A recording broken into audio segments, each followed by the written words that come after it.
I had worked for nearly 5 minutes when I heard a shout, and suddenly there were people all around me. When I married my second wife, Emily, I went to live in her house in Northern California. It's a big house, with a lot of land around it, just outside a small town. The next house is almost exactly the same, and that belongs to Emily's sister, Millicent. Millicent and Emily. Sisters. But completely different in looks and in character. Millicent is tall and rather thin. She is very strong-minded and likes to control everyone around her, including Emily. She wasn't at all pleased when I came and took Emily away from her influence. Emily is rather short and, well, fat. As she says, she weighs 11 or 12 kilos too much. She doesn't claim to be very clever, and usually she does what other people want. Not always, though. The 3 weeks now, Emily had been away. But Millicent had been watching me closely. She was with me now, drinking coffee in our sitting room. The telephone rang, and I answered it. Yes? Hello, dear. This is Emily. What is your surname? Oh, really, dear? Emily, your wife.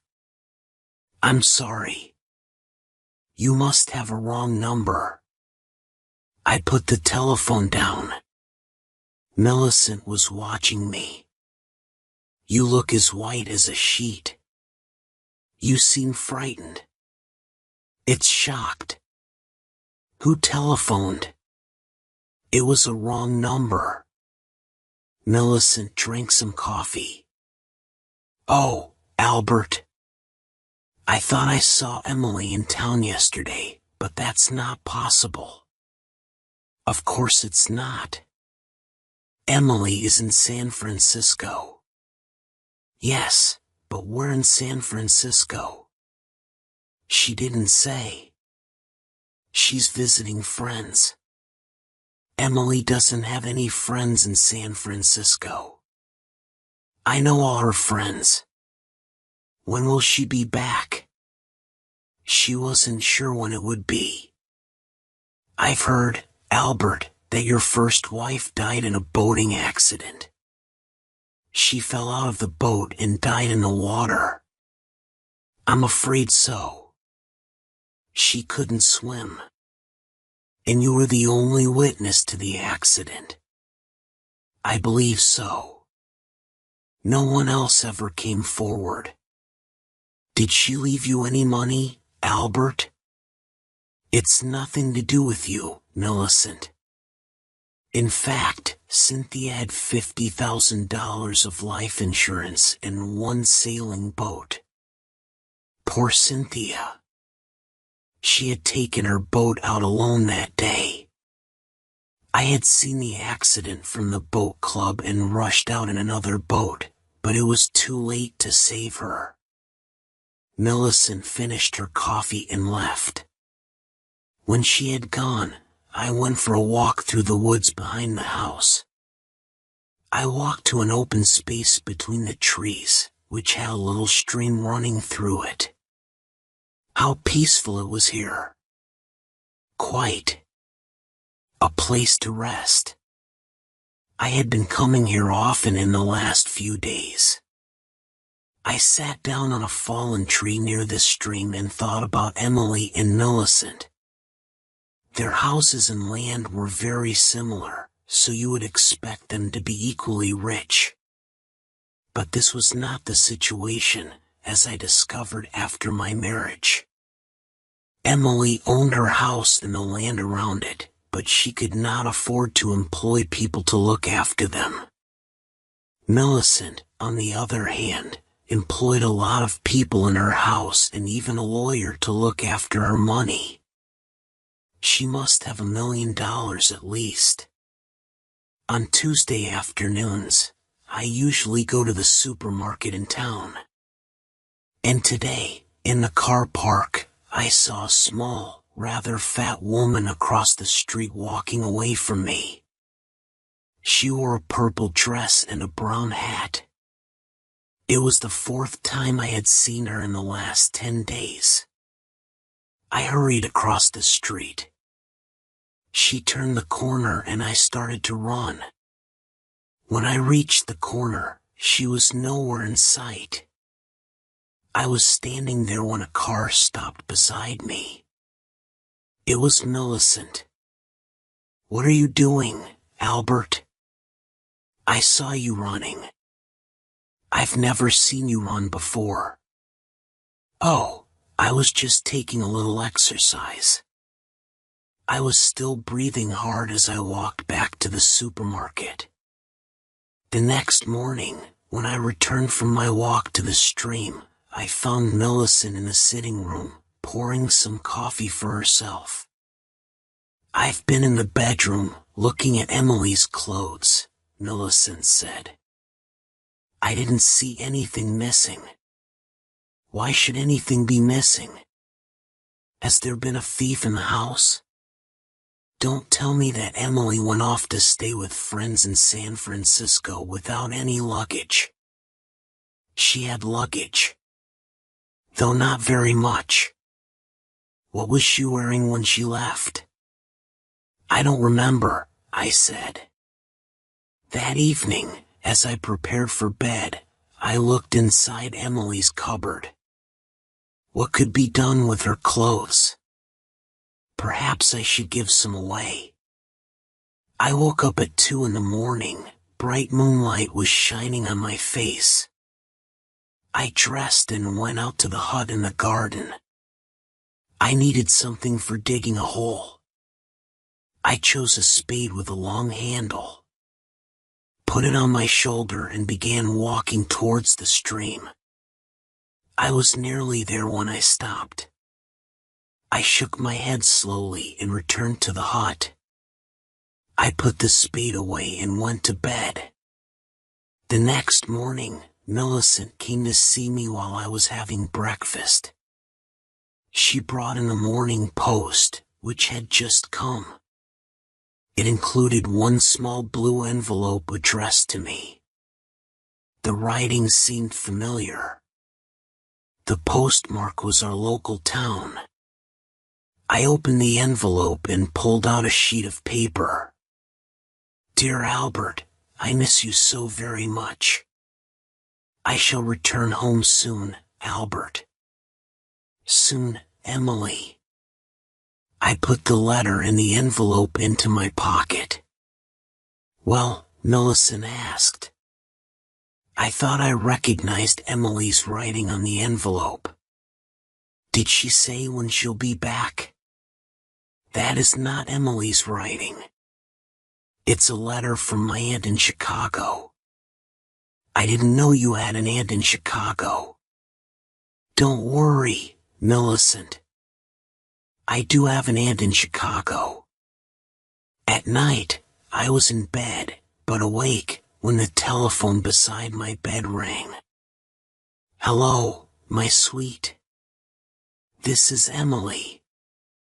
"You are not Emily. You are someone else." "Don't be silly, Albert. Of course this is me, Emily." "You can't be Emily. I know where she is, and she couldn't telephone at this time of night." "You think you know where I am?" "No. I'm not there now." It was too uncomfortable. So I left, Albert. I got out of bed and dressed. I went downstairs to the study and made myself a drink. I drank it slowly. It was nearly 1 o'clock in the morning when I went to the garden hut again and took out the spade. This time I went all the way to the space between the trees. I stopped beside the highest tree of all. I began taking big steps, counting at the same time. 1, 2, 3, 4. I stopped at 16. Then I began digging. I had been digging for nearly 5 minutes when I heard a shout. And suddenly there were people all around me shining lights in my face.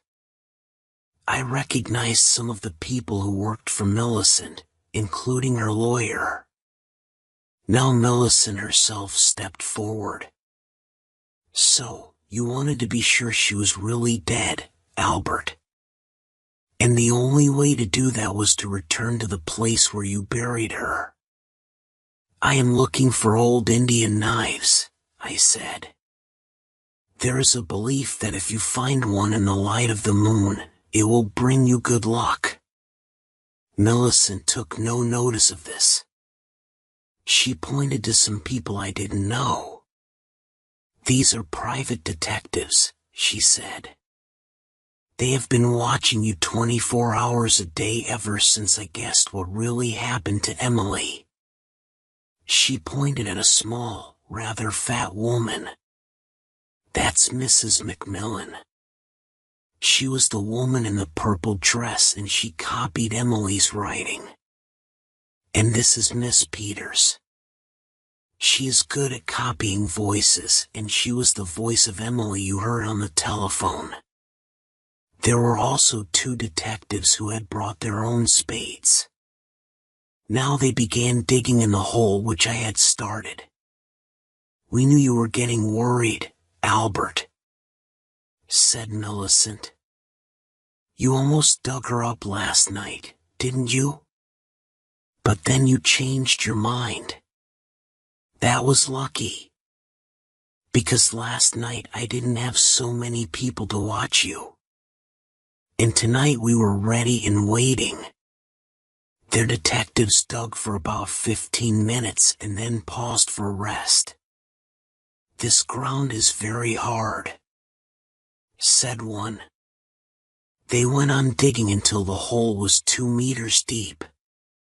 "Nothing has been buried here," said the other. "The only thing we found was an old Indian knife." I smiled at Millicent. "What makes you think I buried Emily?" I left them and returned to the house. I had guessed from the beginning that Millicent was responsible for the false Emily that had appeared to me in different forms. It was all part of her plan. What had been her aim? Well, she believed that I had killed her sister. So she wanted to frighten me until I broke down and said, yes, I killed her. I had been playing a game too. I wanted her to think I was frightened.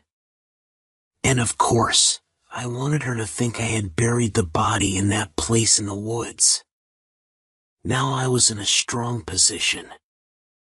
She had called me a murderer in front of all those witnesses. I could take the matter to a court of law and demand a large sum of money from her. But she wouldn't want to let that happen.